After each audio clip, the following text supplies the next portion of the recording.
ready to go. On the Fan, New York Sports Radio. Mike's on, Mike's on. He'll get you the sports any way that he can.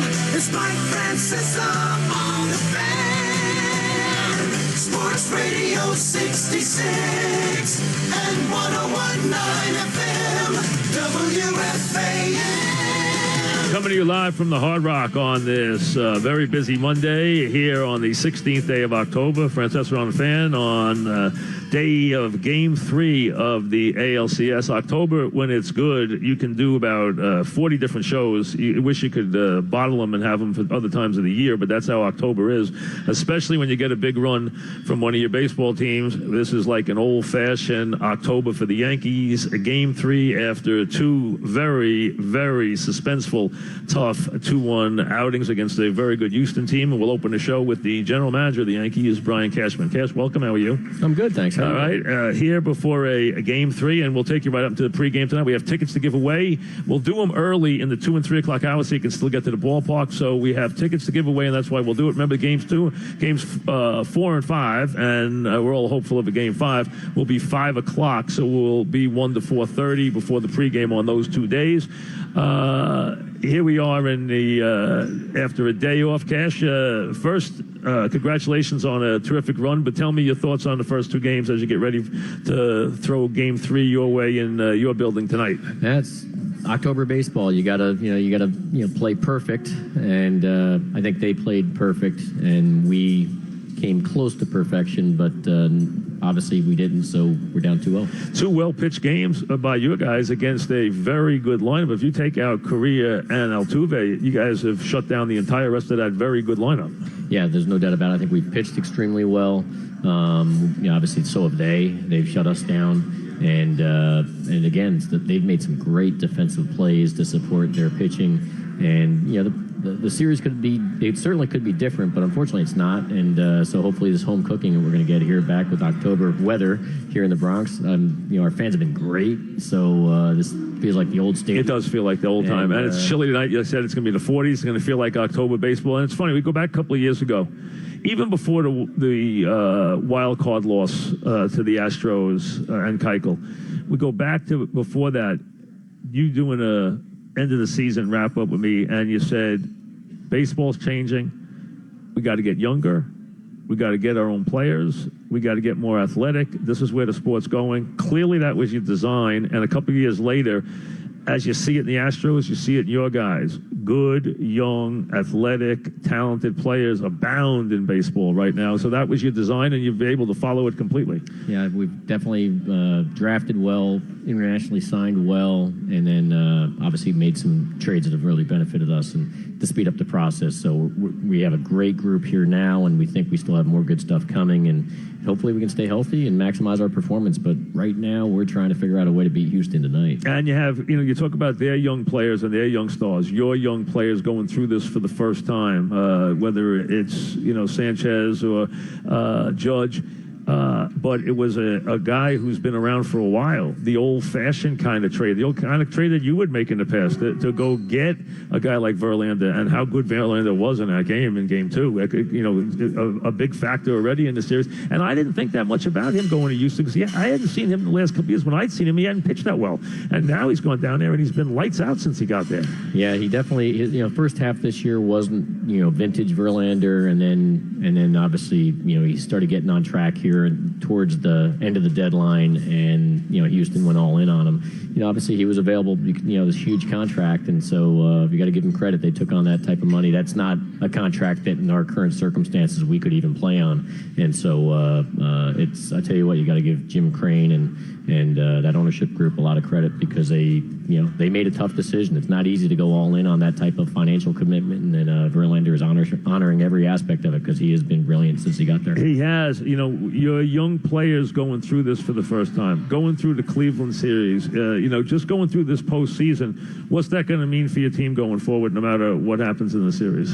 We're getting some experience without question, as you're touching on. I mean, having everybody, get exposed to this type type of stuff. It's eliminating a lot of questions, a lot of what would they be. Sevy, for instance, he didn't pitch well in that Minnesota game, and then he followed back up in the Cleveland series with just a commanding performance. So all of a sudden now no one has to wonder, is he a big game postseason pitcher? He's already proven it. That's off the books. It's now just comes down to his best versus somebody else's best. And just like you're seeing Judgy currently have some struggles as he goes through, for instance, and even Gary Sanchez, but they'll come out of it as they've shown in the past. But all of this stuff they'll be better for as we move forward. But we're not in a developmental mode right now. This isn't an instructional league either. This is the postseason, and they're all in, and so it's exciting times for us and our fans. And yes, we're getting experience from it. But what's most important is we're trying to get as many wins as we can get out of the way, so we can get into that final round, which is the World Series. Absolutely, but I mean, look what you take from this series. We were sitting here and you're 0-2, and you come back and beat the Indians, a team that had a great September and was in the World Series last year and had a very strong team. You guys really did a tremendous job winning that. I mean, that was a great series win for you guys. It was amazing. We technically, we technically beat them 4 times. Yeah. So, which, as you saw them play out the regular season, we had trouble staying on the field with those guys. But again, when you get to October, a lot of things do change. A little tweak here or there, injury-wise too, could be all the difference. And I'm not sure if they were at their best. Makes me wonder, because it reminded me of the Indians. They won 21 in a row, I think it was, that season. No, 22. I think. 22 in a row. Yeah. And remember Golden State the year that they were the best of the best, but they lost in the finals, I think it was. They ran out of gas. They won so many in a row. I wonder how much that affects teams, as they try to grind through things. So I'm not sure if, when you're in that type of streak, you have to keep it going to the best of your ability. But look at Kluber. Kluber was 11-1 from the All-Star break with like a 1-point-something ERA, and then he doesn't show up in either game. I mean, who can calculate something like that? Look what they got out of their 2 starters, games 1 and 2, versus what the Indians got out of Kluber. Yeah, no question about it. I mean, there's definitely, in my opinion, I give him credit for taking the ball and basically not, taking a pass. But I think physically there's something going on with him right now. His stuff was still really good, but we even know he's better than that. So I think he's battling through back or elbow or something, but they're not going to say because they're too professional. That's nice of you to say. They even say to bring that up, because that has been rumored, but who knows? That didn't matter. You guys won it, and here you are now down 2 games after getting 2, really classic games. Look at the plays they make in the outfield, throwing Gardy out, throwing Bird out, and then the play that you guys don't make when you have a play in front of you. So that's as small a margin as that. But you gotta like what you're seeing from some of these guys as you watch. Look at like Bird. Bird had a year that had to be so incredibly frustrating for you, and you knew it was there. And you kept saying every time you talked about it, "Hey, he's my guy. He's going to be fine." Then to watch him hit 9 home runs in September and come up big in the postseason here.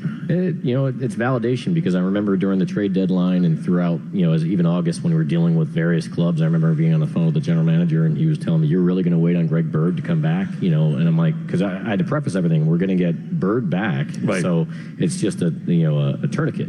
Because when Bird comes back, he reminds me of Bobby Abreu, in the fact that when Bobby Abreu obviously was a player, he could just roll out of bed and hit. I mean, it was not, Bobby didn't even work hard. He was just a gifted hitter. He was born to hit. And, Bird seems to be that guy as well.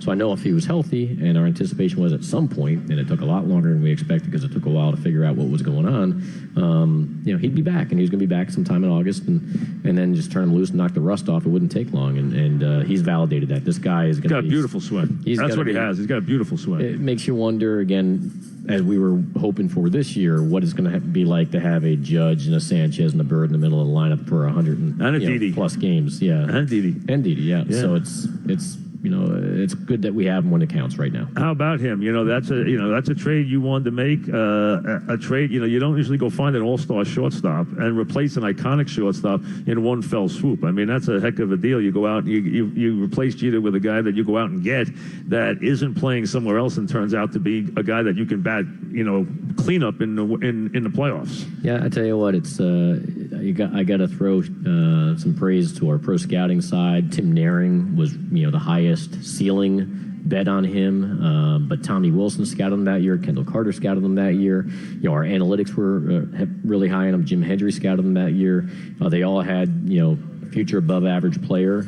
as shortstop, grades on him, and then Naring had the highest ceiling. Did anybody think power for him too? Did anybody see power? Yeah, they did because he had that pull power, and with our ballpark, it's not hard to envision that type of stuff. But personally, I can't tell you that people thought 30 home runs. I mean, people forget he had 25 this year, but he missed a month. He did, yeah. So he really, probably is a 30-plus home run guy. But at the end of the day, we're lucky to have him, and I am proud because as we walk through, I've been here a long time, and so you internally, as you think in a front office perspective, how are you going to replace Jeter? How are you going to replace Mariano? How are you going to replace Posada? Some of these guys that are essentially irreplaceable. They're Hall of Famers or borderline Hall of Famers, and thankfully over time it's been able to work out. Robertson stepped up when Mo went to the retirement side. Didi came in. I think it was Russ Martin for Posada.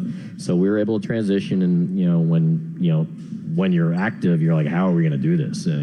But thankfully, good people guided us a certain direction, and it's kind of worked out. And then you made a White Sox trade, which has been enormously instrumental here with your success. First, Frazier's given you kind of rah-rah guy who's gotten himself in the middle of rallies. So he hasn't hit all the time, but he's done some good things, and he is a guy who's kind of a spark plug with the team. Robinson has been, Kenley's been good, but Robinson's been unbelievable. Bringing him back here, who you knew you could count on, he has been everything you could have hoped for. I mean, he's been in so many big spots, and you can give him the ball anywhere. Mm-hmm. I mean, I got to give props to our ownership because they, again, we financially committed for forever, the Steinbrenner family so much, and that's why, obviously, as we navigate our way through all this, which will culminate into next year, getting under that tax and resetting our clock.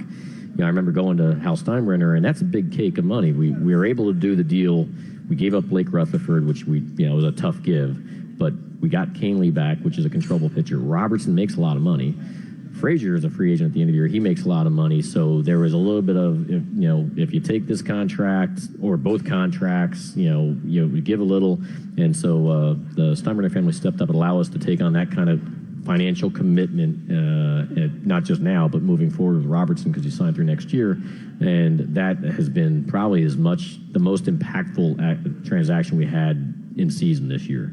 No question. Those two arms, especially, and then Frazier at third. And especially because Robinson's covered for the inconsistencies of Betances. You haven't had Betances to be Betances. Yeah, when that deal went down, I'm not sure if I recall at the time, but if Chappie was struggling at the time. Yeah, he was struggling in August, yeah. Betances wasn't struggling, right. So there, it was more, even after the deal happened, it was supposed to make us even better, but then it also did plug holes that maybe didn't exist at the time that all of a sudden started to creep up. And, Dylan's one of the big reasons where, we've had the success we've had this year and beyond, but I'm so thankful again that the Steinbrenner family stepped up and allowed us to take on that kind of contracts because it has had massive impact to our win column, especially here in October for it. Two guys. We're talking with Brian Cashman as we get ready for a Game 3 tonight. We got tickets to give away. We'll do that early so you can get here. A Game 3 tonight at 8 o'clock this evening. Should be a little chilly tonight. This is going to feel like an old-time October game. It's going to be in the 40s, they say, tonight, so it's going to be fun. And the stadium has been loud so far in this postseason ever since the Didi home run in the bottom of the first against Minnesota. CC Sabathia, I mean, you could have knocked me over with the year he had this year. I mean, I never would have expected this. I mean, to where you could put him to where you've leaned on him. The guy went 14-5, I think, in the season. I mean, what a year! I mean, remarkable year. Yeah, he's been a special guy for this franchise since. That's a great signing when you look at the body of that contract. Now, it's been a great signing. It's turned out extremely well. He's a leader in that clubhouse. He's transformed from power pitcher to obviously, he went the route of Andy Pettitte, even though he had more power than Andy. But he really, knows what he's doing on the mound. He's vintage pitching at every time, and he doesn't give in. And I know our group, when he has the ball in the hand, they feel very, very confident, regardless of the opponent. And he's never afraid. He loves to compete, and he brings that team together in that clubhouse in a big way. Has he? And now he's a free agent, right? If I remember, has he changed your mind? I mean, it would change my mind. I mean, how do you look at him going forward now? Considering you probably thought it was the end of the run for him. How about now with what year he's had? We'll see how it all shakes out when that time comes. I mean, we're all free agents. I mean, whether it's front office, scouting, player development, manager, yep. And the certain guys in that clubhouse too. So that'll all be for another day. Are you a free agent too this year? I will be eventually, but I hopefully don't. This season? I don't want to to be. Are you? Is your contract up this year? Yeah, my contract's up. And the manager's contract's up. And CC's contract. So you're not going to talk CC now. And but our coaches and our scouts. But has CC changed your mind? I mean, he had to change your mind this year, right? Well, I think he's just continued what he did last year. But he's a lot better than he was 2 years ago. I mean, 2 years ago you would have thought he was done probably. Yeah. Now look what he's come back to do. 14 wins this year. When I turn the clock back, that 1 year he lost a ton of weight. Right. He didn't have a lot of success, and he's But since outside of that blip, he's been nothing but special. And so I'd say the last 2 years this year is no different for me than what he did last year. I remember at this time last year, we're like, wow, you got to be really thankful for what you got from CC. And I think it was 2 years ago, he was in competition for the 5th spot with Nova. It was a tough call at the end of camp, and we gave it to CC. That's the guy that earned it, we felt, in the end by a hair. And then, he honored like he always does. He's honored every step of the way since he's been a Yankee. He's been a great Yankee, and who knows what the future is going to lead to. But he's been a great Yankee, no doubt. Now, you mentioned yourself, which I didn't know. We do know about Joe, and it got a lot of play with what happened during the last series. Should we read anything into it, or is it business as usual, the fact that Joe's just at the end of the contract this year, that no one, I mean, I don't remember. Have you done that every time with Joe? I know at Torrey you got to the end of one time and he wasn't happy with the offer and then he walked out and left. That was very late. That was, with George still. But should anyone read into anything with the manager? All of us. I think this is the way, Hal Steinbrenner goes about his business. So let's put it this way. If whomever gets retained as we move forward, whether it's a 3-year deal, a 2-year deal, a 5-year deal, at the end of that deal, it'll be the same. It won't be dealt with till the end of the season, one way or the other. And I think we're all just extremely thankful that, first, we have the opportunity we have, but second, that we're kicking the can down even farther. And because ultimately Hal's been on record several times for all of us, top to bottom, that this isn't going to be dealt with till our season's over, and our season's not over. And that's what we're very thankful about. And we intend to do everything in our power to make that season go longer. We're not looking to close shop here at Yankee Stadium. We got to find a way to get back to Houston and make a series of this and hopefully take it somehow. Should it be looked at from an organizational standpoint, when you guys sat down and made the rotation, that you limited Gray to 1 start? Should we take that as that you guys haven't been thrilled with Gray's performance? I think that first, I'm happy we have him. I think he's going to be a big piece as we move forward. He hasn't been commanding the zone as much. I think he's got great stuff, but ultimately, this is October baseball, and just like we do in spring training when we were telling Judge and Hicks, like, we're going to take the best guy to competition, or it was 2 years ago, CC and Nova. The same happens in season. Now it's October baseball. We're going to give the ball to the people that are doing the best. It doesn't matter who you are. So you see Ellsbury coming off the bench despite his contract, but why is that? Because we got other guys that are doing better than he is. If Gray's going to take Game 4, it's because the guys that in front of him were pitching better. It's as simple as that. That's the recipe we've been trying to figure out who's the best option for our DH situation. That hasn't worked out that well, but we keep fishing for it. And but ultimately, it's time to play the best, whoever you are. It doesn't matter service time, doesn't matter contract, doesn't matter how much you gave up at the deadline. It matters only who's going to give us the best chance to win, and so be it. Yeah, I think sometimes, things just don't work out time-wise. I think Holiday got caught in a pinch here. He got caught in a series with no left-handed pitching, and then he didn't get a lot of work, and he probably can't get started, because I think his bat could be the best bat at that DH spot if he ever could get himself back to being who he is. Yeah, there's no doubt. I mean, there's a couple things that conspired against us on that type of stuff. So whether it was Holiday getting back so late and then trying to get going, and then the matchup's not necessarily being perfect. Clint Frazier could have been maybe a choice, but he had, just like Hicks, he had pulled a rib cage. He didn't get back. Our AAA team got knocked out of the playoffs, so we ran out of games to rehab them in. So now we're fighting for the division still up here. So Joe couldn't really find a way to knock rust off him at the big league level, so he sat and wasn't a choice. And then it comes down to, is Els or Headley doing well enough? And so Joe's been forced, and we've been forced to try to mix and match and hope someone takes it. It hasn't happened yet, so Joe's still in the mix and match mode of deciding, all right, who's the best matchup today, and keep your fingers crossed. Do you has this success of this year, we're talking with Brian Cashman, that now you're in the ALCS, a couple of games from maybe going to a World Series, wherever this year ends, has this year and the success of this year escalated the timetable? Has it changed your view of what this season would have been if it had ended with 84 wins? Would it have been the same offseason as it'll be now, or does this change the offseason markedly? No, I think we plotted a strategy a while back about a transition and working out from under some tough contracts, relying on the system if it was there to be relied on. It's proven it has.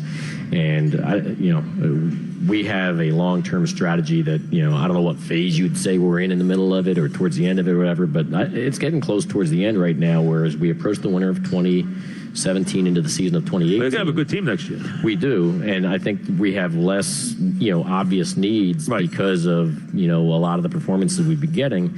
But at the same time, we are going to reset that clock, and, it's the final phase of that. And so it's something we've been So that's not something you guys are going to fool with. You're going to reset that no matter what. Well, that's been the plan. Yeah, that's last time you got close and you didn't do it. That's correct. Well, I think you live and you learn, right? And so I think as an organization that we're looking to thread that needle, and thankfully, because that does help a lot. It makes you much more competitive economically if you do it, right? Yes, I mean, and so our fan base doesn't get shortchanged as much because again, whether they got a kid playing over here at Gurriel is really good. What they signed him for and what it would have cost us because of the luxury tax and the 50% on every dollar signed on top of what you signed him for. Right. We haven't signed a Cuban for I don't know how long, and one of the many reasons is because of the financial ramifications that it takes. So we look forward to evening out that playing field so we can get back and have every option available to us rather than some caution signs or some pause because this ownership, they step up and they have done it and they've always done it. But because of the market we play in and because of the success we've had over time, MLB has obviously relied heavily on us. And so it's time for us to take as we've been working through that, taking steps to work through it and reset the clock. And only 6 teams have ever been over the luxury tax, and you guys have never been under the luxury tax. Yeah, and that's our intent to do. And again, so if you want to unleash the full force of what the Yankees are capable of, I think we're in a good position right now going into 18, whenever that starts, because of the young talent we have. It's going to allow us to be, we believe, championship caliber, but at the same time, it's going to allow us to be able to, for 6 more months, which would be next year, continue the decision-making that served us well. That's how we got a Hicks. That's how we've got, whether it was a Castro or whether it's, the decisions on the drafts and promoting from within the Gary Sanchez and trading a Brian McCann to create that lane. And that decision-making is going to be continuing, and it's going to benefit us in the present as a team, but it's also going to catapult us as we move forward, too. And did it get have you had to has it gotten a couple of times where it's been tempting to kick the tires on somebody that would have changed that, or you guys have never even debated changing it? No, it's never been a debate. Or let's say if they had come to you with a Verlander, maybe they did. I mean, it's something like that, which you said economically wouldn't work for you if that was your plan. Something like that, I don't know if you found, was there ever a move that was tempting that made it a tempting decision? Or not close? No, and while we're taking these steps, we're still a $200 million. No, absolutely. No question. You're never going to have a small payroll. We understand that. So at the end of the day, no, I don't think we've ever been in a position to be, challenged one way or the other because we've had legitimate internal alternatives that we felt comfort with. So this will mean the decision-making will still have a frugality to it going forward until you get under and you've served your time underneath the cap. Yeah, I think we'll be cautious. Not frugal, but you're going to be careful. Yeah. But it served us well so far. That type of process has really benefited us instead of going the old way, the easy way, which is load up on an older player that's performed, might be hanging on a little bit. We've been able to have more patience and be more strategic, and it's benefited us, whether it's Didi or others. Those are all prime examples, and I think we're going to take the same steps in the process that we've been taking the last 3-4 years, and I think our fan base has appreciated it because they see the results, and so hopefully those results will continue. And you have, if you notice, as your call was, we're talking about Brian Cashman, if you look at all these teams, they all have good young nucleus talent, where you said that was going to happen in baseball, and they do all have these very young, almost amazingly young players being part of their cause. No question. I mean, I started here in '86 as an intern in the baseball ops department. I learned, from Gene Michael. I learned from Brian Sabian, who was our scouting director at the time. Bill Livesey was in charge of player development and amateur scouting, and that dialogue, the philosophies that they taught were strung up the middle from catcher to short to second to center. You needed that type of backbone throughout on the position player side, and they created such a young talent base. Brian Sabian and Bill Livesey, obviously the talent they brought in, that was the Riveras, the Jeters, the Pettits, those guys were responsible for the drafting and the development of those players. Then Gene Michael was responsible for not trading them away and fighting the boss off from the quick fix moves, and that ultimately led to the 90s. And so, I got a chance to learn at the feet of those guys, and all we're trying to do is recreate that, and hopefully it plays out that way. No question. A couple of things before you go. Number one, so everyone's made a big deal of Sanchez's defense. Does that concern you going forward, or do you see that he's still going to be your catcher? He's going to be our catcher. I mean, I heard the same stuff when we had Georgie Posada, who was an offensive catcher, wasn't someone that pitchers love throwing to all the time to, or what have you, but he was one of the reasons why we became what we became. We are here because of a guy like Gary Sanchez. We're going to have success moving forward because he's such a difference maker behind the plate. And I think, you can pick apart every now and then, the pass balls and stuff like that, but he is a special one. He really is a special one. He's going to get better. So, listen, it's his first big league season. It's hard to even comprehend that. It is. That what he's such done, a good hitter. I know he's struggling in the postseason currently. Yeah, but he's tough as nails. He's smart. He speaks both languages. He's physically gifted. He's got a rifle arm that we haven't seen since the Pudge Rodriguez type, in my opinion. And we're lucky to have this guy. And so I know because of the position he plays, he's going to get a lot of grief.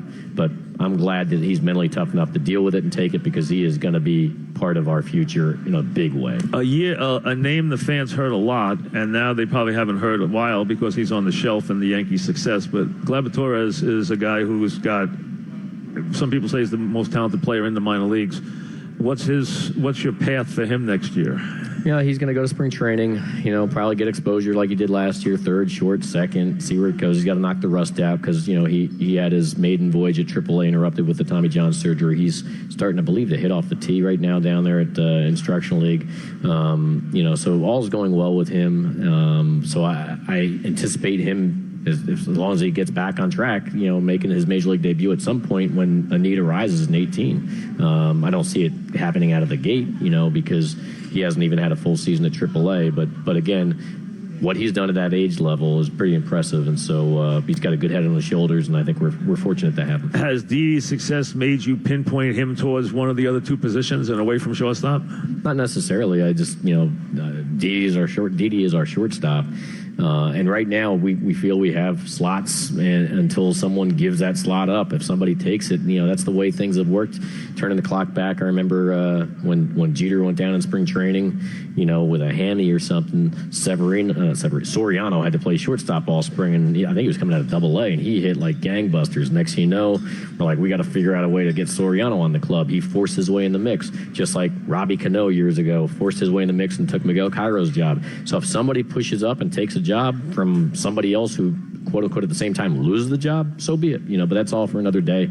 That's why you try to find and collect as much talent as you can, and see where it takes you. And so, we're excited by the future, but the focus solely is on Houston right now. You and I have been having these conversations for a very long time. You've gone through a lot of glory years, and now you've gone through some lean years. Has this year and the fun you've had, obviously coming back against the Indians, going through this series like tonight, the energy that'll be in that building, does it make you appreciate it more when you've just had 5 years of kind of lean years from you never had a losing season, but from a Yankee standpoint, lean years. You went through years where every year was playoffs, World Series, playoffs, World Series. Does it make you, the fact that you went through what we'd call a drought from a Yankee standpoint, does it make you appreciate it now that you're back in the middle of it? I think I've always appreciated it. The thing I get a kick out of is some people that are new to the process, or first postseason, maybe from a scouting perspective or front office or what have you, and they'll ask you like, "What do you think? What do you think?" And it's like, it doesn't matter what I think. I've learned everything's been tempered over time, knowing that there's nothing we can do from our chairs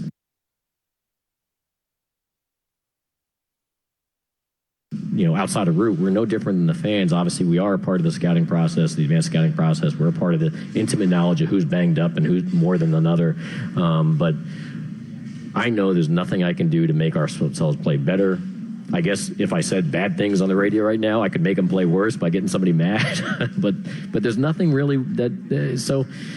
Listen, I got our fingers crossed. We're, got the candles lit. We, our hopes. There's been a couple of times in your life you've gone down and read your team the riot act. This happened a couple of times. In season, not in postseason. Never in postseason, right? No. Listen, these guys have enough, pressure. Everything you try to do is alleviate the pressure. Everything you try to do is try to, allow these guys to step back and recognize that it's still the same game in October, although the stakes are higher and it does affect certain things at times and certain individuals more than others. But I love being a part of it. I love and thankful that we are in it. Thankful I have a chance to be on the radio with you right now talking about it. The alternative sucks, right? The alternative sucks. One thing, turning back to when you were just talking about all the years we've been doing this, I missed and loved your interviews with George Young from the Giants. Those were the best. I agree. Cantankerous. Yeah, they were so much. Sword you're fight right. with you. You're right. And Dog. Yep. Those were amazing. If those are in the archives, I remember just being captivated as a young guy. He was an old history teacher, and he had that curmudgeonly way where he almost was chastising us while we were talking. It was great. It was great. It was amazing to listen to that. One of the Hall of Fame general managers of this New York era. He was a special one, but I don't think he enjoyed the interview process, but I loved listening to it as a fan. So he loved it. Oh, did he? But he liked to act like he didn't. That was part of his act. It really was. He was a showman. He really was. He loved doing it. He always, if you noticed, he was always there at the. Never missed a big date. Ever, never. And he's good about coming on like you've always been. And one thing about you, you've always been upfront about coming on and talking. It's never been something you've shied away from. Even when it gets heated at times, even when it's gotten contentious at times, you're not afraid to do that. So that's always made, you share that with him, and maybe that's why you've both been very successful. But congratulations. Thanks for opening the show today. Thanks very much. Good luck tonight. Thanks. Brian Cashman back.